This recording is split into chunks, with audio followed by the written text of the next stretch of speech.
Powiem od początku jeszcze. Cześć, z tej strony Bezimienni. Witamy serdecznie prosto z Galerii 66P w związku z naszą kolejną, trzecią już indywidualną wystawą Bezimiennego.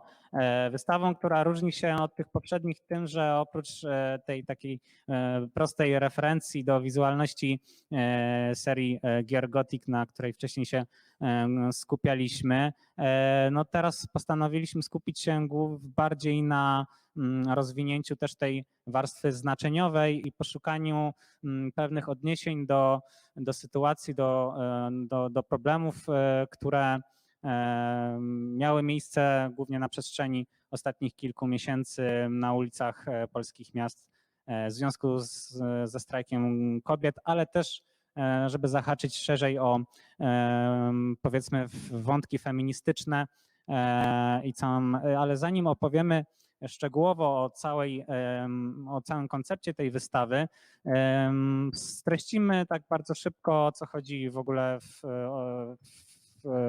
w malarstwie bezimiennego, jakie były nasze początkowe założenia tego projektu. No więc na samym początku projekt zakładał stworzenie takiej iluzji, jakoby główny bohater, tytułowy Bezimienny, malował świat przedstawiony, świat, który widzi swoimi oczami, świat cyfrowy i tłumaczył go na język malarski. I takim właśnie dodatkowym atrybutem, który miał wzbudzać właśnie taką ciekawość, miało być to, że nie wiadomo, kto stoi za tym projektem, kim jest ten malarz. I też to dodawało takiej właśnie, można powiedzieć, dodatkowej imersji, że główny bohater jakby coś, co jest wirtualne, coś, co nie jest namacalne, a ożywia i tworzy obrazy, które są właśnie fizyczne, można je wstawić w przestrzeń. W późniejszym czasie postanowiliśmy się ujawnić na swoich warunkach, no i też się okazało, że tak naprawdę tym artystą nie jest jedna osoba, tylko 3 osoby i to też było właśnie takim jakby właśnie rozbudowaniem, że tak naprawdę nie jest to bezimienny, lecz bezimienni, a jakby zależało nam też na tym, aby pokazać taką wizualną, malarską stronę tej gry, która jest po przeszło 20 latach, bo swoją drogą 2 dni temu gra obchodziła 20 urodziny. Po tak długim czasie gra, która w Polsce jest bardzo kultowa i legendarna, można powiedzieć, że w tym momencie nawet jeszcze zyskuje na zainteresowaniu i jakby ten projekt malarski jest tak naprawdę jednym z wielu rzeczy, które dzieją się w przestrzeni internetowej, gdzie różni twórcy internetowi, również właśnie tacy incognito, osoby, które nie wiadomo kim są, tworzą właśnie różne projekty muzyczne, filmy i jest naprawdę bardzo dużo twórczości, która czerpie właśnie z tego świata Gotika. I może teraz oddam głos Justynie, która opowie nam teraz trochę jeszcze o koncepcie tej wystawy. Więc tak, uniwersa fantasy, czy to właśnie gry, czy filmy, bardzo często powielają takie patriarchalne schematy. No i Gothic też jest taką produkcją, w której możemy te patriarchalne schematy bardzo wyraźnie zauważać.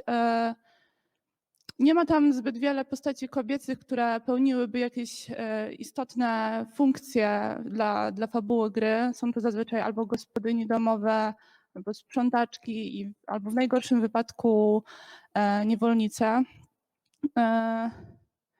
Ale tak jak właśnie Jędrzej wspominał, to środowisko fanów gry Gothic jest bardzo rozrośnięte i oprócz całej fantazji skupionej wokół tworzenia różnych filmów, memów z tą grą, powstają także całkowicie oddolne inicjatywy moderskie, całkowicie inne tworzone wersje gry Gothic. Jedną z takich wersji powstała stworzona przez niemieckich fanów gry wersja feministyczna, Weleja Historia Wojowniczki, w której właśnie tą postacią, którą kieruje gracz, nie jest tak jak zawsze ten tytułowy bezimienny, tylko właśnie Welaja, która w oficjalnej części gry jest niewolnicą, która po prostu służy męskim postaciom gry. No i tak jak właśnie Paweł też wspomniał wcześniej, w tej wystawie chcieliśmy gdzieś troszkę skomentować w taki dość swobodny też sposób te sytuacje, które działy się w ostatnich miesiącach w związku ze strajkiem kobiet i po prostu zainicjować pewne takie sytuacje, które w grze normalnie by się nie wydarzyły, natomiast my gdzieś tam ze sprawą pewnych użycia różnych kodów tworzyliśmy po prostu sytuacje, które normalnie w grze nie występują. Co ciekawe też w tej wersji właśnie feministycznej graliśmy w nią w ogóle właśnie w czasie pandemii po raz pierwszy i co ciekawe też pojawia się tam wątek też epidemii właśnie, który dziesiątkuje mieszkańców miasta i to jeszcze bardziej gdzieś nam pokazało to bardzo takie bardzo duże podobieństwo do tego właśnie realnego naszego świata.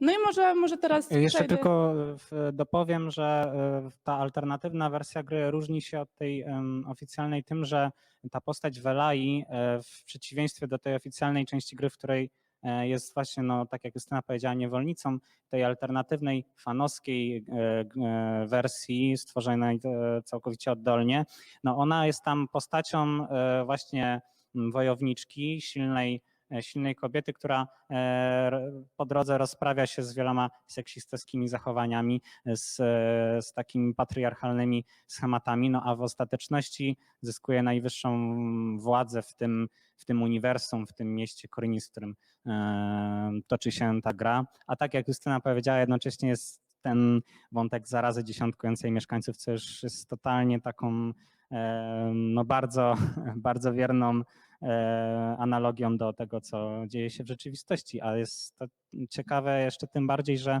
ta fanowska wersja powstała długo przed pandemią.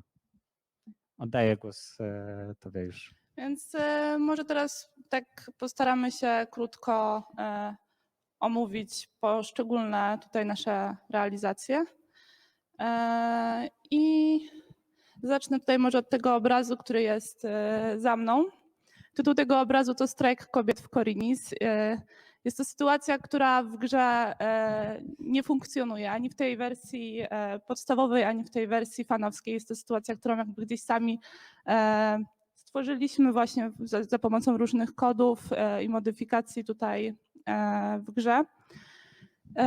Dla fanów gry jest to jakby kadr bardzo charakterystyczny, ponieważ jest to plac, na którym widzimy maga, który może bardzo nam przypominać tutaj też duchownych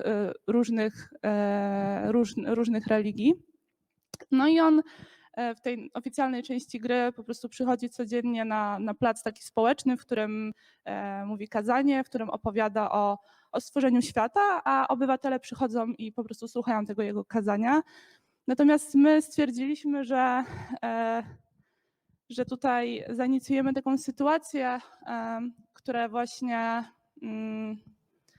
no miały miejsce w ostatnich miesiącach w Polsce i bardzo często po właśnie różnych strajkach można było przeglądać takie zdjęcia, w których właśnie jakiś powiedzmy duchowny właśnie ksiądz jest chroniony przez kordon właśnie uzbrojonej policji.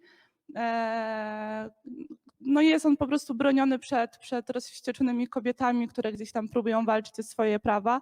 No i tutaj po prostu wykorzystując te postacie właśnie z Gotika ustawiliśmy tych królewskich paladynów, którzy bronią tego maga. Za pomocą kodów też gdzieś zmodyfikowaliśmy to, jak te kobiece postacie tutaj wyglądają, czyli mają takie właśnie bojowe postawy. Tutaj ta na pierwszym planie wręcz wygląda, jakby chciała, nie wiem, rzucić jakimś granatem po prostu w tych ludzi. No i tak, no wydało nam się to właśnie bardzo takim ciekawą analogią właśnie do tego, co działo się tutaj w ostatnim czasie. Kolejny obraz, właściwie te dwa tutaj obrazy, czyli Welaja i Bagienne Ziele, to są jedne z pierwszych obrazów, które w ogóle powstały w tym projekcie bezimiennym. I Welaja to jest właśnie ta bohaterka tej feministycznej wersji gry. Natomiast jakby ten obraz jest zaczerpnięty z tej wersji, w której ona jest jeszcze niestety niewolnicą. I właśnie też warto podkreślić, że te niewolnice mają takie funkcje, że po prostu, nie wiem, myją podłogę, wachlują te męskie postacie jakimiś właśnie takimi wachlarzami. Oczywiście są wszystkie w takich bardzo erotycznych strojach ku uciesze tych wszelkich mężczyzn, jak i pewnie też graczy. No i nas jakby zainteresowała też ta wizualność tego kadru, ponieważ wydał nam się po prostu niezwykle malarski i gdzieś tam przypominający po prostu jakieś malarskie sceny rodzajowe. A Bagienne Ziele jest troszkę tutaj też takim jakby uzupełnieniem tej całej reszty wystawy, którą za chwilkę będziecie mogli Państwo obejrzeć. Jest takim uzupełnieniem, jest to po prostu roślina, która obrasta to uniwersum tej gry. Z tej rośliny wytwarza się bardzo popularny narkotyk, czyli właśnie bagienne ziele. No i tak, no i jakby jest uwielbiane przez wszystkich mieszkańców właśnie tego uniwersum. Na początku powstał obraz, później stwierdziliśmy, że chcielibyśmy ten motyw jeszcze uprzestrzenić i jeszcze właśnie wyjąć go jeszcze bardziej z tej gry do przestrzeni, tak żeby właśnie chodząc po wystawie można było mieć jeszcze bardziej takie wrażenia wejścia w ten świat gry. No i tutaj za chwilkę będziecie mogli Państwo zobaczyć właśnie też również te obiekty. I oddaję teraz głos Jędrzejowi. Dziękuję, Justynie. Tak jak wspomniałaś przed chwilą, właśnie bagienne ziele, które tutaj przed nami, a właściwie to przede mną, jest taka kompozycja zbudowana z tych obiektów, jest bardzo popularną taką, jedną z najbardziej rozpoznawalnych, charakterystycznych roślin i elementów tego świata przedstawionego Gotika ze względu na swoją funkcjonalność, ponieważ właśnie wytwarza się ten narkotyk, ale również tą swoją wizualną warstwę. W tamtych czasach te tekstury roślin nie były jeszcze tak bardzo rozbudowane, często właśnie się składały z takich dwóch płaskich tekstur nałożonych na siebie. No i nam zależało na tym, aby właśnie jeszcze bardziej stworzyć takie wrażenie przestrzenności, tej imersyjności tej przestrzeni, że wchodzimy i mamy przed sobą rośliny, które nie są prawdziwie przestrzenne, tylko są właśnie dwoma skrzyżowanymi ze sobą takimi teksturami. Tutaj pomiędzy tymi obiektami jest także zwój z zaklęcia telekinezy, który występuje w pierwszej części gry. A teraz może opowiem o obrazach, które się za mną znajdują. A więc tutaj od lewej strony jest również obraz, który został stworzony, tak jak wcześniej Justyna wspominała, za pomocą konsoli kodów, to znaczy on normalnie występuje. Jest to dwóch paladynów, którzy są strażnikami takiej łodzi, na którą nie można wejść. Jeżeli próbuje się tam wejść, no to ci paladyni będą nas powstrzymywać, spróbują nas zabić. No i tutaj jest troszeczkę takie odwrócenie takiej sytuacji, gdzie jeżeli powiedzmy mamy dwóch jakichś silnych, agresywnych ochroniarzy, jakiś tam mężczyzna ma z nimi problem, jeden drugiego wyzywa na pojedynek, i jeden osobnik pobił drugiego, tamten drugi się patrzy, ponieważ nie chciał się wtrącać, bądź bał się też, że dostanie. No i ten zwycięzca, aby poniżyć swoją ofiarę, a jeszcze żeby podkreślić właśnie tę swoją wyższość nad pokonaną ofiarą, oddaje mocz na nią i uruchomiliśmy taki kod. Ten kod pozwala tylko nam przedstawienie takiej animacji oddawania moczu, tak jak mężczyźni to robią, ponieważ nie było takiej stworzonej takiej animacji dla kobiet. No i to też wydaje właśnie, podkreśla właśnie taką właśnie odwróconą sytuację, gdzie kobieta jest taką silną, ona tak dominuje i ona upokarza właśnie tego mężczyznę. Z kolei za mną, po mojej prawej stronie znajduje się przedstawiony taka runa błyskawicy. Warto wspomnieć, że w świecie gotika oprócz broni białej, to znaczy mieczy, toporów, oprócz broni strzeleckiej, jakichś kusz, łuków, występuje również magia. No i tak jak wspomniałem wcześniej, może być w postaci zwoju, tak jak ten zwój telekinezy, ale ta magia pojawia się też pod postacią takich run, czyli takich kamieni kanciastych, które nie są zużywane, gdy zostaną rzucone.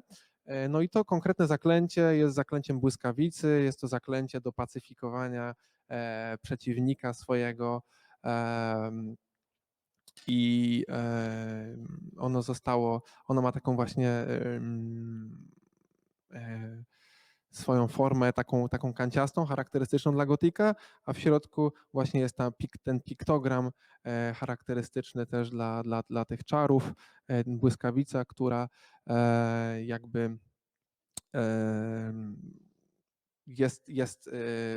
od dawna funkcjonuje, jest symbolem jakiejś siły i jeżeli często przypisuje się błyskawicy, która jest symbolem strajku kobiet, jakieś negatywne konotacje i jeżeli jest to prawda, no to tak naprawdę trzeba byłoby się cofać wstecz i szukać we wszystkich symbolach i doszukiwać się właśnie takich konotacji we wszystkim, co przypomina błyskawicę, więc właśnie jest to taki element humorystyczny. A tutaj z kolei ten obraz też jest bardzo ciekawa historia, ponieważ jest to kadr z takiej oficjalnej kontynuacji Gotika, który miał nazwę Gothic Sequel. On został anulowany i bardzo dużo rzeczy z niego zostało skasowanych i przeniesionych później do Gotika 2. Lecz w tym dodatku występowała taka postać bohaterki, ponieważ twórcy chcieli postawić większy nacisk na kobiece postaci w tej grze, chcieli im dodać właśnie ważniejsze role niż w pierwszej części i stworzyli taką postać Amazonki Tory, która spotykał nasz bohater. Ona była bardzo silna, mogła nas nauczyć władania taką bronią jak kostur, no i na samym początku gry była od nas o wiele silna, a nawet na arenie przewyższała wszystkich męskich osobników. I tutaj jest taka sytuacja, jakoby ona właśnie trzymała taką broń i z taką niewzruszoną miną po prostu wymierza cios przeciwko osobom, które może próbowałyby w jakiś sposób napastować, atakować bądź bronić się. I może w tym momencie to by było tyle z mojej strony i teraz może zapraszam Was do dalszej części ekspozycji. To ja może jeszcze dopowiem troszkę o takich kwestiach malarskich związanych z tym naszym malarstwem bezimiennego. Mianowicie takich, że no, pomysł na to, żeby malować obrazy bazujące na uniwersum, wizualności jakiejś konkretnej gry jest taką tendencją, która coraz mocniej wybrzmiewa teraz w świecie sztuki i która ma też gdzieś tam jakieś odzwierciedlenie też w twórczości innych artystów i artystek, głównie zagranicznych. No a tutaj myśląc właśnie o takim sposobie na malarstwo, wybraliśmy grę Gothic z wielu powodów. No, to jest taka gra, która chyba no, nie można było lepszej gry tutaj w Polsce wybrać, wziąć sobie na warsztat.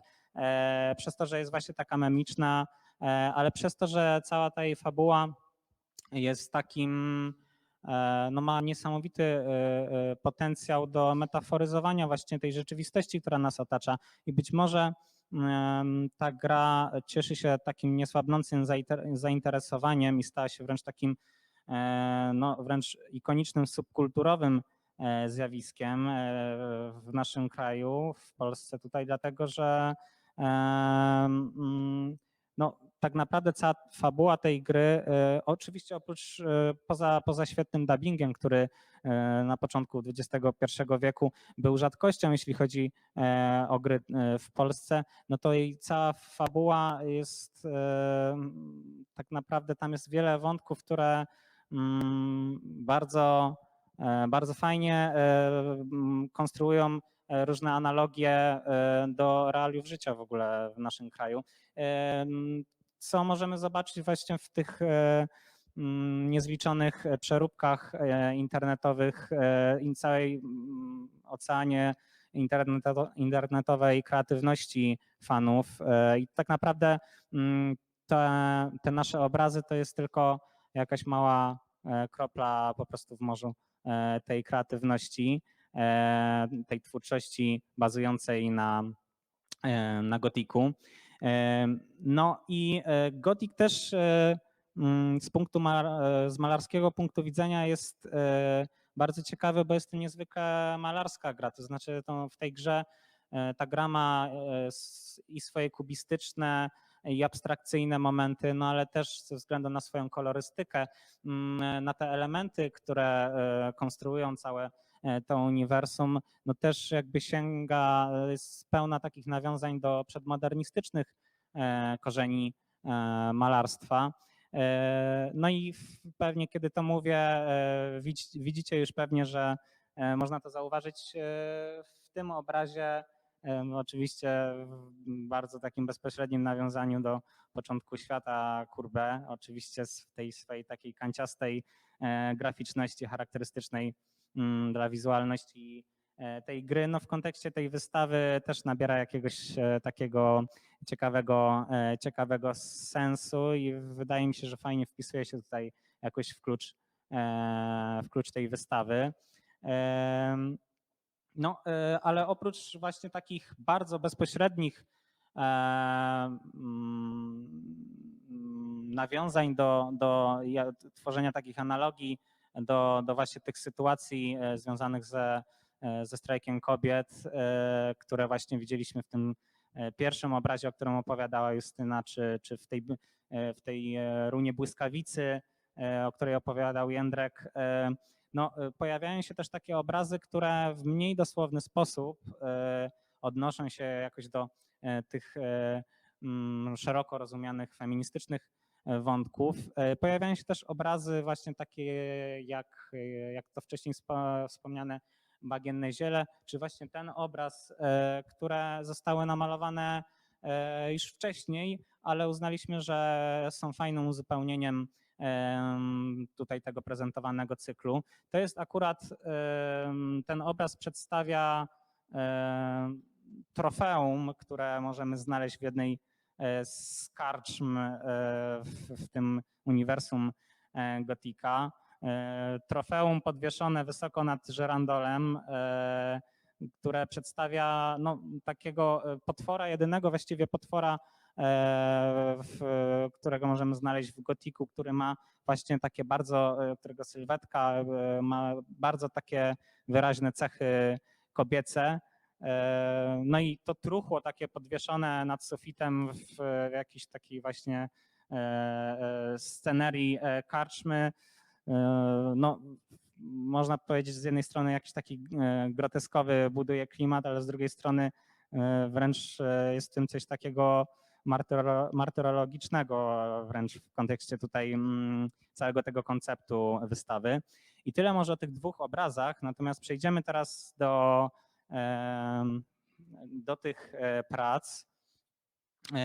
To jest obraz, który już specjalnie został, to jest właśnie jeden z tych obrazów, które zostały namalowane specjalnie z myślą o tej wystawie.